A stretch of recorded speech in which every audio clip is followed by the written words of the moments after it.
बिस्मिल्लाहिर्रहमानिर्रहीम। अस्सलाम वालेकुम नाज़रीन, आप देख रहे हैं इन्फॉर्मेशन टीवी पाकिस्तान और मैं आपका होस्ट मियां अनीस बशीर आपकी खिदमत में हाजिर हूं। नाज़रीन, आप जो स्क्रीन पे जो वीडियो देख रहे हैं, ये एक इंतहाई अफसोसनाक वाक़या जो है वो चंद रोज़ कबल जो है लाहौर के मदरसे के अंदर पेश आता है, जिसमें मुफ्ती अजीज़ुर रहमान जो है अपने ही स्टूडेंट के साथ जो है वो ज़्यादती करते हुए देखे जा सकते हैं। नाज़रीन, इस वीडियो के मंजर-ए-आम आने के बाद मुफ्ती अजीज़ुर रहमान बयान देते हैं कि मुझे नशावर चीज़ पिलाकर जो है वो इस तरफ रागिब किया गया।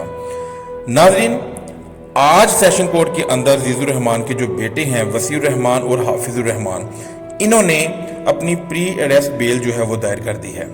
नाज़रीन, हज़ारों केसेस ऐसे हैं जिसमें कत्ल के केसेस हों, ज़्यादती के केसेस हों, अरेस्ट करने के पहले ही जो है मुल्जिम जो है वो अपनी प्री अरेस्ट बेल जो है वो दायर कर देते हैं। इसी केस में भी इसी तरह हुआ है।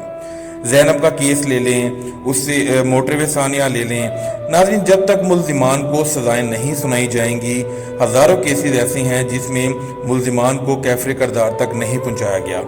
नाज़रीन, इस तरह के मुआशरे के अंदर जो वाक़यात हैं वो नहीं रुक सकते। काम से मेरी मोहतरम जजी साहबान से, अदालतों से यही दरख्वास्त है कि जो ज़्यादती केस के जो मामलात हैं, ये जो केस है, इसमें मुल्जिमान को सख्त से सख्त जो है वो सज़ा दी जाए, इनको कैफरे करदार तक पहुंचाया जाए, इबरतनाक सज़ा दी जाए, ताकि माशरे के अंदर कोई भी इस तरह का जो काम है वो करने से पहले लाजमी सोचे।